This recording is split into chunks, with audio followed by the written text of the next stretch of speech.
j'espère que tu vas bien. Bienvenue dans ce nouvel... Bienvenue dans ce nouvel épisode du crochet pour les nuls.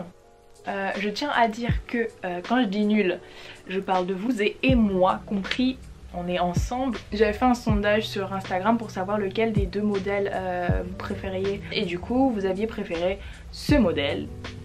Ce qui fait que du coup, j'ai fait ce modèle. Le crochet, c'est vraiment pas un truc de ouf. Si moi j'y suis arrivée, tout le monde peut y arriver. Faut savoir que moi je suis quelqu'un de très travaux pratiques, j'aime beaucoup utiliser mes mains. Mais si j'arrive pas à un truc dans les 5 premières minutes où je le commence, je me désintéresse automatiquement. Il y a un truc qui se fait dans ma tête. Je sais pas, peut-être parce que je suis un gémeaux, enfin j'essaye aussi peut-être de me trouver des excuses. Faut savoir que quand je crochette, c'est beaucoup de freestyle, beaucoup d'échecs, beaucoup de je refais, je défais, je refais, je défais. C'est comme ça que t'apprends, c'est comme ça que j'ai appris, c'est comme ça que je continue d'apprendre. Ce pull, c'est un truc que j'ai beaucoup improvisé. Je me suis inspirée de plein de tutoriels sur YouTube et il y a beaucoup de défauts. Le tuto que je vais vous faire là, c'est comment j'ai fait ce pull là et comment j'aurais pu mieux le faire. Voilà, donc je vais à certains points dans les vidéos, je vais vous dire que là voilà, ça il faut le faire autrement, ça faut faire moins de points, ça faut serrer un peu plus, voilà. Mais je vais vous donner du coup les outils pour pouvoir le faire mieux. Je fais aussi ce crochet pour les nuls dans le sens où YouTube et l'internet est rempli de tutoriels, de patrons, etc. en anglais. Et j'imagine que peut-être vous ne parlez pas tous anglais, et si vous parlez anglais vous n'avez peut-être pas le vocabulaire du crochet. Moi je trouve que le système anglais est beaucoup plus clair et beaucoup plus facile à comprendre. Du coup je vais essayer de vous faire un tutoriel un peu bilingue, comme ça vous allez pouvoir prendre ce que je vais vous dire dans cette vidéo et peut-être le réutiliser dans d'autres tutoriels en anglais. On part sur un modèle comme ça, un peu croppé. Enfin, j'ai fait l'avant comme ça et j'ai fait un deuxième avant comme ça sur le même patron, comme ça vous avez la possibilité de le... T'as capté? Donc voilà, c'est un moyen aussi pour vous d'avoir de voir des pièces, de prendre des pièces que vous aimez bien, peut-être que vous voyez sur les gens, et de les reproduire vous-même avec vos couleurs, vos tailles. Je vais vous mettre en barre d'infos les vidéos qui m'ont aidé, qui m'ont appris à faire certains points, si par exemple moi c'est pas assez clair comment je le dis. Voilà, je vais vous montrer en gros ce que je fais et je vais vous mettre en barre d'infos les vidéos qui m'ont servi. Voilà, j'espère que ça va vous plaire et je vous laisse avec le tutoriel. Bye! Du coup, oui, bonsoir. Là, ce qu'on voit, c'est le dos, la première partie que j'ai déjà faite à l'avance, la première partie de mon sweater veste. Et nous, du coup, ce qu'on va vouloir faire, c'est refaire cette deuxième partie. Ce que j'ai utilisé pour ce pull, c'est de la laine à 4 mm. J'ai utilisé la marque DMC Nitty Extra Value 4. Ensuite, on a un crochet 5 mm de la même marque, DMC toujours. Alors première chose qu'on va faire là, c'est un nœud. Le premier nœud de la chaîne se fait comme ceci. Il y a d'autres façons de le faire là, j'avoue, c'est un peu tiré par les cheveux, mais voilà. Et donc on va partir sur le chain stitch, qui est en fait la base de tout projet au crochet. Alors là, ce que je vous montre, c'est la façon dans laquelle vous êtes censé tenir votre fil et votre crochet. Moi, j'ai une mauvaise habitude de plier mon doigt et de serrer le fil, ce qui fait que mes projets sont très serrés. Donc là, ce qu'on va faire, c'est qu'on va yarn over. Yarn over, c'est en gros, tu passes ton crochet derrière, tu le tournes et tu ramènes le fil dans la première boucle. Donc là, tu le refais et dans la deuxième boucle. Yarn over, tu twists et tu ramènes ça dans la troisième boucle. Et tu fais ça autant de fois que nécessaire. En gros, là, le nombre de chaînes que tu fais, ça va être la largeur, par exemple, du projet. Là, ce qu'on va faire, c'est apprendre à compter le nombre de points qu'on a. Donc en gros, quand tu regardes ta chaîne, tu as des sortes de petits V. C'est ce que j'ai mis en jaune. En gros, là tu comptes. Moi j'ai compté, j'en ai eu 8. Et l'idéal c'est de toujours compter tes chaînes de cette façon-là. Après moi, vas-y, quand je suis un peu flemmarde, je le compare à ce que j'ai déjà fait. Et je vois si c'est plus petit ou pas. Ensuite, le premier vrai point qu'on va faire, c'est le single crochet. En gros, tu vas prendre ton crochet et tu vas le rentrer dans la deuxième chaînette. Pas la première, comme je viens de montrer, mais bien la deuxième. Tu le rentres dedans, tu yarn over, comme je t'ai dit, tu passes le crochet derrière le fil. Et du coup là, tu te retrouves avec 2 mailles ou 2 boucles sur ton crochet. Ce que tu vas faire, c'est que tu vas yarn over une seconde fois. Et tu vas ramener la boucle à travers les 2 boucles que tu avais sur le crochet. Donc on refait. Dans la seconde chaînette, tu as 2 boucles, tu yarn over et tu rentres ça dans les 2 boucles. Voilà, donc tu fais ça jusqu'à la fin. Une fois que tu es arrivé jusqu'à la fin, tu vas faire encore une chaînette. pour avoir une maille en plus quand tu retournes et pour pouvoir éviter d'aller dans la première chaîne comme on a fait tout à l'heure. Du coup là on vient d'arriver à la fin du rang et on tourne la pièce pour repartir dans l'autre sens. Le point suivant, on garde l'idée du single crochet, sauf que là on va faire ça autrement. On voit toujours nos petits V. Le V est composé de 2 parties avec le bleu et le jaune. Et là le but ça va être de single crochet seulement dans les mailles bleues. Au lieu de passer sous les 2 parties du V, on va passer seulement dans la back loop, comme je vous ai dit, la partie bleue. Voilà ce que ça donne. Toujours single crochet, donc ça va être je rentre dans la back loop, je yarn over, je tire les 2 et ensuite je yarn over et je mets par les 2. Donc voilà, ça va faire un petit effet tricot pour faire les contours, pour faire un effet un peu sympa. Vous pouvez faire du single crochet toujours, mais moi je trouvais ça plus sympa. Là on prend son mètre et là c'est la première erreur que j'ai faite. En gros j'ai fait le tour de ma taille et j'ai laissé un peu de place parce que je pensais que le point que j'avais fait allait rétrécir au lavage ou que ça allait être extensible. Du coup je me suis retrouvée avec un pull beaucoup trop large et beaucoup trop bouffant. J'avais un tour de taille de 70 que j'ai divisé par 2 parce qu'on faisait que la partie avant du pull et il aurait fallu que je retire 5 bons centimètres. Donc une fois que je suis arrivée en bout et que j'ai eu la longueur que je veux, c'est-à-dire mes 34 cm,5 cm, et au lieu de repartir encore dans l'autre sens, je vais tourner de côté, je vais chain one et je vais commencer à piquer dans la longueur. Et là je vais faire du single crochet tout bête et je vais piquer de manière aléatoire, pas vraiment de manière aléatoire mais là en fait où il y a de la place pour créer ma base de single crochet. En fait le single crochet c'est vraiment la base de tout, la fondation de ton projet, et à partir de là tu peux faire n'importe quel point. Donc une fois que j'ai fait toute la longueur en single crochet, je fais mon dernier point, je chain one, je chain two et je fais même une troisième. Donc on a fait une chaînette de 3 comme vous avez pu le voir. Je yarn over et là on introduit notre nouveau point qui est le double crochet ou la bride en français. Du coup là on retrouve nos petits V mais cette fois-ci 2 profils. Ça va reprendre le single crochet, c'est-à-dire qu'on va passer sous les 2 V et pas seulement sous une seule partie comme on a fait tout à l'heure, mais on va passer bien dans les petits trous et pas dans les gros trous en dessous, on passe juste en dessous des V. Du coup la subtilité du double crochet c'est que on va yarn over avant de piquer sous le V, on va piquer, ça nous fait 3 boucles sur le crochet,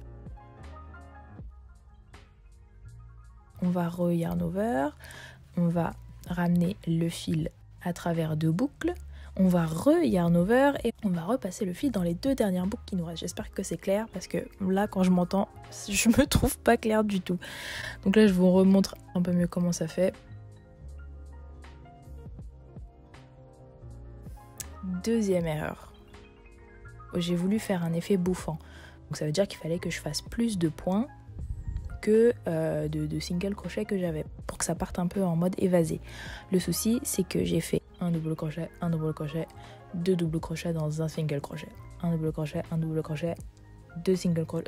crochets dans un single crochet, etc. jusqu'à l'autre bout. Le souci c'est que c'était beaucoup trop. Moi ce que je vous conseille de faire c'est peut-être de faire 5 doubles crochets et après tu fais 2 doubles crochets dans un single crochet. J'espère encore une fois que c'est clair. N'hésitez pas à me poser des questions si vous n'avez pas compris. Du coup, une fois que tu as fait ton rang d'augmentation, on appelle ça une augmentation, quand tu fais plusieurs points dans un seul point, pour avoir plus de points dans le rang d'après, une fois que tu as fait ton premier rang, tu fais qu'un seul rang d'augmentation. Donc ça veut dire que là, ça va être un double crochet dans un single crochet, etc. Il n'y aura plus d'augmentation. Du coup, là, on est arrivé à la hauteur qu'on voulait. Cette hauteur, moi, ça représente la largeur que je voulais juste en dessous de la poitrine. Donc vous voyez, ça a la même taille, on a le même nombre de points sur le côté, etc. Et pour référence, voilà ce que ça me donnait. Bien évidemment, ça n'a pas donné ça parce que c'était beaucoup trop large, comme vous pouvez le voir. Je sais pas pourquoi j'ai serré ça sur moi. Ensuite, là, on va passer à la partie des manches, la partie sous les aisselles. Donc ce qu'il faut faire, c'est qu'il faut prévoir un espace pour avoir un trou. Parce que si vous faites tout à partir de l'extrémité, vous allez avoir 2 grands carrés de tissu et vous allez vous retrouver avec des fentes à la place des trous pour les bras. Encore une erreur, le truc c'est que j'ai fait des trop grands trous pour les bras. Là j'ai compté 12 V et le problème c'est qu'après j'ai fait la même chose sur la deuxième partie violette. et ça m'a donné 24 V pour le trou de mes bras. Alors que mes bras, ils remplissent pas autant. J'ai mis mon petit marqueur pour le rappel. Et là, introduction d'un nouveau point, c'est le slip stitch. Le slip stitch, le slip stitch, on va faire ça jusqu'au marqueur. Tu passes sous le V, tu yarn over, tu ramènes ton fil et tu ramènes la deuxième boucle que tu as fait dans ta première boucle. C'est-à-dire que tu rajoutes pas encore une fois de rang en fait. Tu fais pas de rang en plus. Une fois que tu es arrivé au marqueur, c'est-à-dire au 12e V, tu fais une chaînette de 3 comme d'habitude et tu commences tes doubles crochets. Donc tu yarn over, tu piques, tu ramènes le fil et enfin tu fais ton double crochet quoi. Ensuite, donc on a commencé par l'extrémité des aisselles jusqu'au 12e V, on a fait nos doubles crochets jusqu'au marqueur qui est à l'autre aisselle quoi, et on est revenu à notre point de départ, c'est-à-dire que là on a fait 2 rangs en plus à partir de l'aisselle. Vous voyez que ça commence un peu à ressembler à quelque chose. Et là ce qu'on va vouloir faire c'est une moitié de rang jusqu'au marqueur que j'ai marqué là. Ce marqueur là en gros il représente votre col. Du coup, ce que vous faites, c'est que vous comptez tous les V que vous avez sur tout le rang, vous divisez par 2, et normalement, pour avoir un rendu symétrique, vous mettez un marqueur au milieu. Donc, on va faire notre double crochet normalement, et là, on va changer. Une fois que vous êtes arrivé au marqueur du milieu, c'est-à-dire que vous êtes dans la pointe du V de votre col, ce qu'on va faire, c'est qu'on va decrease. Decrease, ça veut dire que vous allez réduire pour avoir cet effet en diagonale pour le col. Donc ce qu'on va faire c'est que vous êtes arrivé en bout, vous êtes arrivé au col et ce qu'on va faire c'est on garde toujours le double crochet sauf qu'au lieu de piquer sous le premier V ou sous le deuxième, on va piquer dans le troisième directement. Voilà, donc on va sauter 2 V, 2 points. Et après on continue notre vie tranquillement. C'est ça le truc. Il y a plein de manières de réduire, de decrease, plein de manières beaucoup plus jolies. Vous allez faire ça à chaque fois que vous êtes dans le col, mais pas dans les extrémités, c'est-à-dire là où il y a les bras. Vous allez faire le retour normal, comme d'habitude, au niveau des aisselles. Et quand vous arrivez au niveau du col, vous allez decrease à chaque fois. C'est-à-dire une fois que vous arrivez d'un côté, que vous retournez votre travail, et une fois que vous repartez, en fait. Donc il y a 2 decreases. Du coup, vous devez arriver à un truc un peu comme ça au bout d'un moment, mais c'est à vous de voir, en fait... la hauteur de votre pull, vous pouvez vous arrêter beaucoup plus tôt. C'est ce que j'aurais dû faire franchement parce que me retrouver avec 3 pauvres fils en haut pour la manche, ça m'a fait galérer après quand j'ai dû assembler les pièces, mais voilà. Et du coup, vu qu'on a commencé de l'aisselle vers l'intérieur vers le V du col, on va faire exactement pareil de l'autre côté. Et là, ce qu'on va faire, c'est introduire un nouveau fil. Parce que oui, du coup, notre fil, on vient de le couper vu qu'il est en haut de notre manche. Et là, ce qu'on va faire, c'est qu'on va refaire un nœud comme au début. On va le faire passer dans le premier trou. Et on va faire comme si c'était notre fil normal, en fait. On va faire 3 petites chaînes.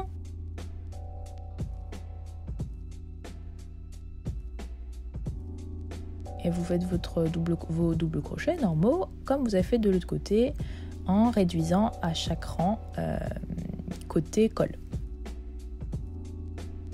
Voilà, donc là, en fait, on va passer à l'assemblage des 2 pièces une fois que vous avez terminé. Vous mettez les 2 devants des 2 pièces face à face. Comme ça, en gros, on va assembler les 2 pièces. Vous allez avoir la couture et vous allez pouvoir retourner le pull pour que la couture ne soit pas visible. Donc, ce qu'on va faire, c'est que vous allez les mettre comme ça. Vous allez les mettre comme ça. Vous allez faire passer votre crochet dans les 2 points correspondants. Les 2 points identiques de chaque projet. Vous allez refaire un petit nœud comme au début avec la chaînette puisqu'on a introduit un nouveau fil et là vous allez faire comme si c'était notre fil encore une fois et vous allez faire du single crochet comme tout à l'heure. En fait vraiment le single crochet c'est la base de tout. Quand vous savez pas quoi faire, vous faites du single crochet. Voilà, vous pouvez faire tout, vous pouvez faire des points sur tout et n'importe quoi à partir du moment où vous avez une base de single crochet. Vous allez faire pareil avec le haut des épaules. Essayez de piquer vraiment dans les 2 points correspondants pour que quand vous retourniez le pull, ça fasse vraiment une couture qu'on ne voit pas en fait. Ce qui nous reste à faire, c'est les contours. Quand je dis les contours, c'est le col et les manches. Vous pouvez laisser ça comme ça, mais moi je trouve que c'est un peu plus travaillé quand vous avez des contours bien faits. Donc là, ce qu'on va faire, on va piquer juste en dessous de l'aisselle, entre les 2 couleurs. Vous allez faire du single crochet, hop, tout le long des manches, si je peux appeler ça comme ça.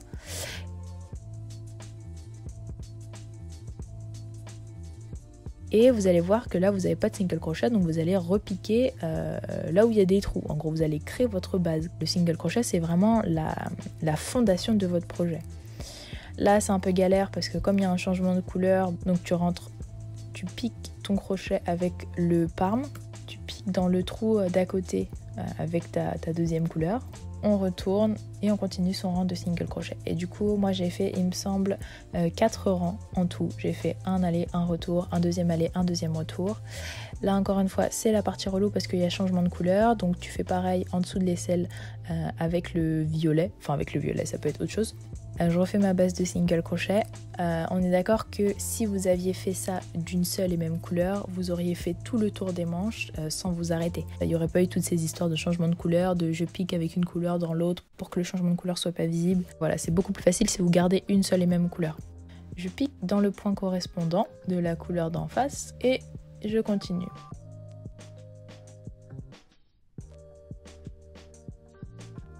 Donc là vous êtes arrivé au début, vous repiquez dans le point correspondant de la couleur d'en face et ça repart pour le troisième rang. Du coup là on arrive à la manche et je vais montrer comment faire un rendu nickel. Donc en gros ce qu'on va faire c'est que on va piquer dans le dernier trou qui nous reste. Là on est bien sur le troisième rang, c'est-à-dire l'avant-dernier rang. Donc là il faut rendre les choses jolies, vous piquez dans le trou correspondant de la couleur d'en face, vous slip stitchez et ensuite vous continuez votre vie pour le quatrième et dernier rang. Vous allez du coup avoir un rendu tout lisse comme ça, tout droit, parce que si vous n'avez pas slip stitch ça vous aurait rajouté un rang en trop et il y aurait une différence entre les deux couleurs. Donc on arrive enfin à la fin du quatrième rang, c'est-à-dire sous l'aisselle. Vous inquiétez pas pour les fils qui tombent, ça franchement c'est à la fin, c'est le dernier de vos soucis, vous occupez pas de ça. Ça peut perdre un peu parce qu'il y a des fils un peu partout mais on va s'occuper de ça plus tard.